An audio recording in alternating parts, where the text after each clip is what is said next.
जय श्री श्याम भक्तों, आज हम एकादशी मैया की कथा सुनेंगे जिनका नाम है विजया एकादशी। बोलिए एकादशी मैया की जय, विष्णु भगवान की जय। श्रीमन नारायण नारायण नारायण,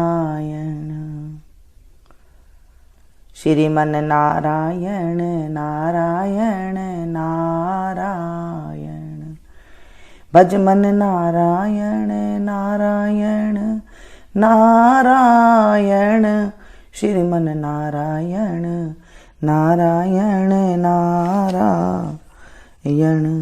बोले विष्णु भगवान की जय।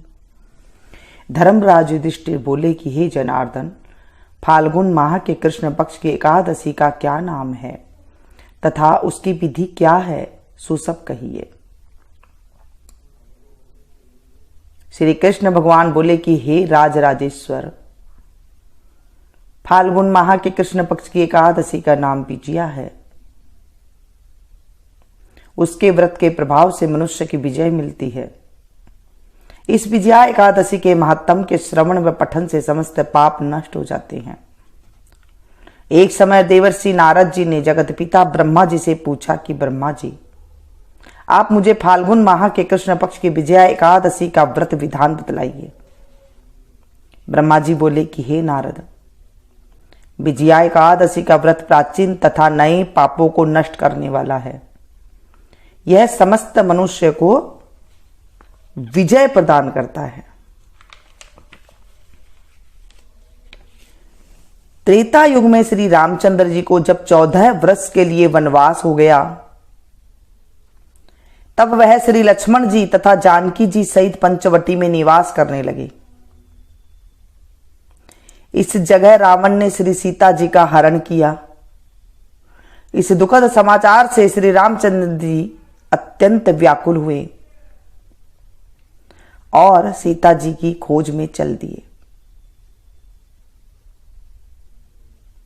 घूमते घूमते वे मरण सन जटायु के पास पहुंचे। कुछ आगे चलकर इनकी सुग्रीव के साथ मित्रता हो गई और बलि का वध किया। श्री हनुमान जी ने लंका में जाकर सीता जी का पता लगाया। वहां से लौटकर हनुमान जी श्री रामचंद्र जी के पास आए और यह सब समाचार कहे। श्री रामचंद्र जी ने सुग्रीव की सम्मति लेकर वानरों भालुओं की सेना सहित लंका को प्रस्थान किया।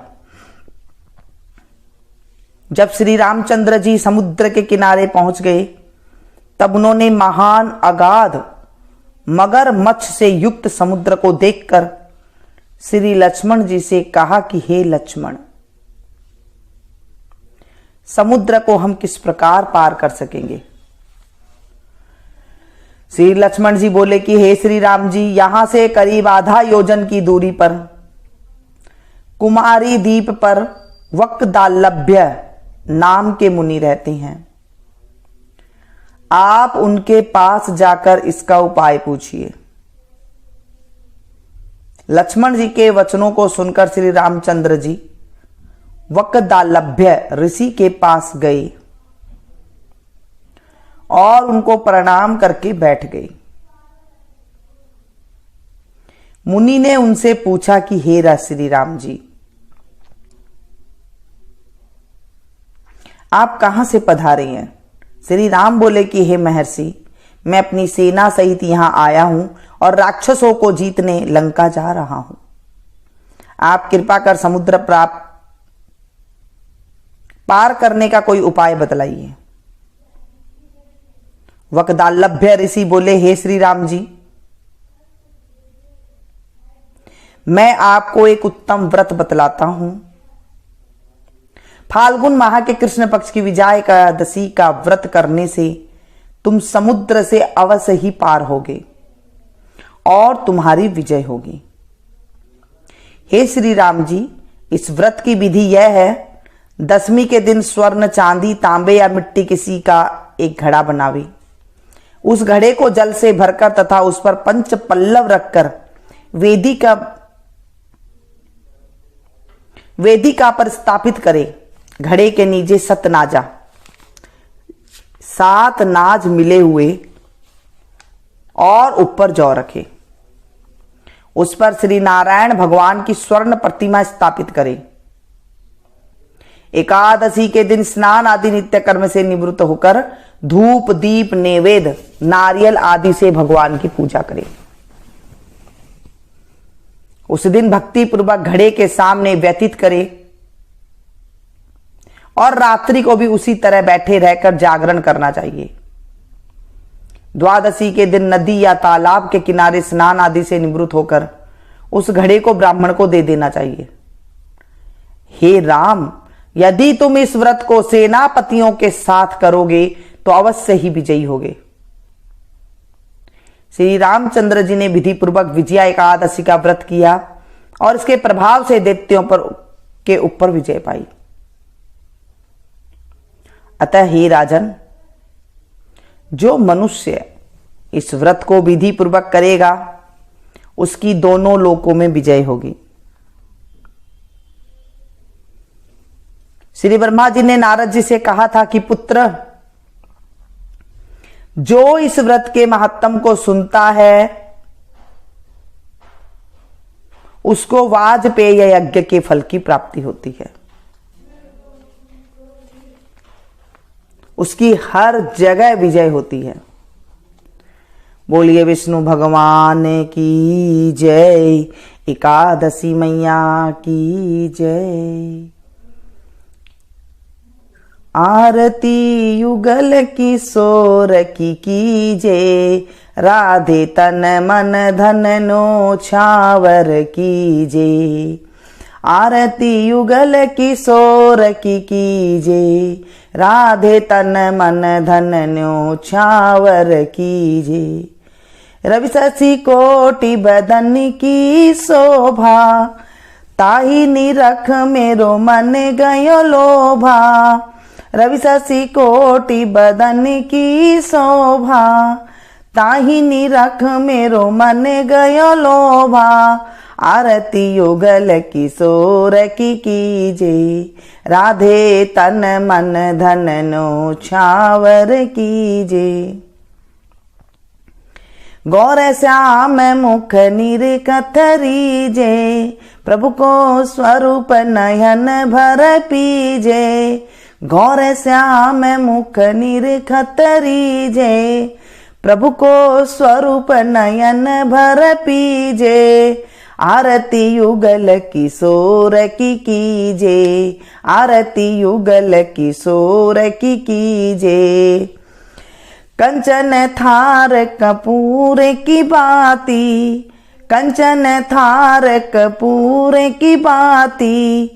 हरियाए निर्मल भई छाती, हरियाए निर्मल भई छाती। आरती युगल किशोर की कीजे, आरती युगल किशोर की कीजे। फूलन की सेज फूलन की माला, फूलन की सेज फूलन की माला। रत्न सिंहासन बैठे नंद लाला, रत्न सिंहासन बैठे नंद लाला। आरती कीजे रघुबर की कीजे, आरती युगल किशोर की कीजे। मोर मुकुट कर मुरली सोहे, मोर मुकुट कर मुरली सोहे। नटवर वेश देख मन मोहे, नटवर वेश देख मन मोहे। आरती युगल किशोर की कीजे, आरती युगल किशोर की कीजे। ओढ़्यो नील पीत पट सारी, ओढ़्यो नील पीत पट सारी।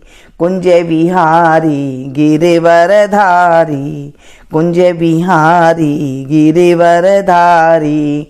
आरती युगल किशोर की कीजे, तन मन धन न्यो छावर कीजे। श्री पुरुषोत्तम गिरिवरधारी, श्री पुरुषोत्तम गिरिवरधारी। आरती करत सकल ब्रज नारी, आरती करत सकल ब्रज नारी। आरती युगल किशोर की कीजे, आरती युगल किशोर की कीजे।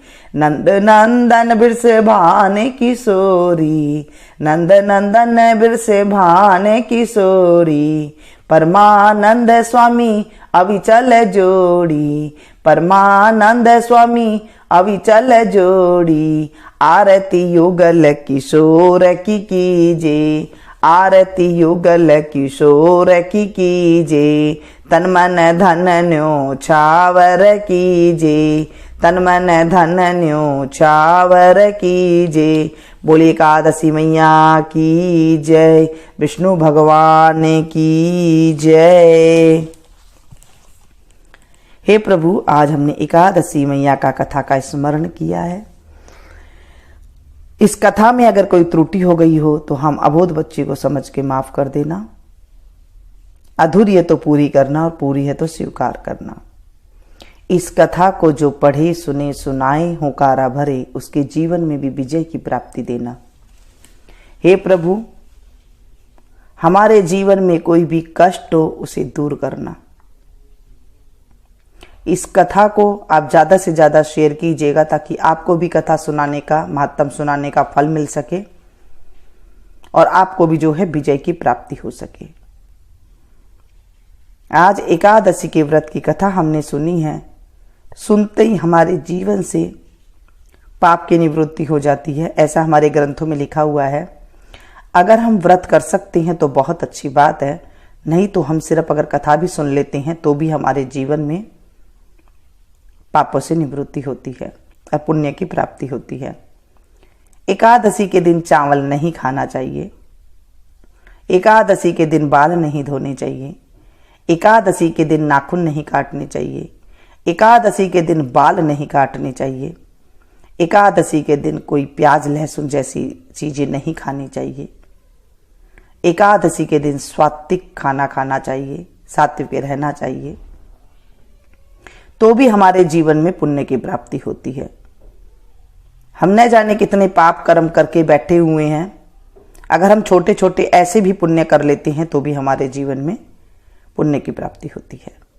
एकादशी के दिन आंवला का सेवन करना चाहिए, इससे भी जो है पुण्य की प्राप्ति होती है और धन की प्राप्ति होती है। ये थी छोटी सी जानकारी। अच्छी लगे तो एक लाइक जरूर दीजिएगा और इसे ज़्यादा से ज़्यादा अपनों के साथ शेयर कीजिएगा। मैं चाहती हूँ कि मेरे जितने भी सब्सक्राइबर फैमिली है वो भी अपनों के साथ शेयर करके और वो भी पुण्य कमा सकें। जब आप किसी को कथा सुनाते हैं तो आपको हाथों हाथ उसका 60% जो पुण्य होता है अपने खाते में आ जाता है, हमारे खाते में आ जाता है और हम पुण्य के भागी हो जाते हैं। तो क्यों ना करें अच्छे काम। इसे ज़्यादा से ज़्यादा शेयर कीजिएगा। मिलती हूँ फिर से एक नई कथा के साथ, नई जानकारी के साथ। तब तक आप लोग देखते रहिए एकादशी की कथा, सुनते रहिए। और अब आ गई है शिवरात्रि। शिवरात्रि के बारे में जहाँ तक हो सके थोड़ी सी विषय में ही आपको ज़्यादा विस्तार से पुण्य कमाने की विधि आपको बताऊंगी, जैसे हमारे बड़े बुजुर्ग किया करते थे। तो ये वीडियो लंबी हो जाएगी, अगली वीडियो में आपके साथ शेयर करूंगी।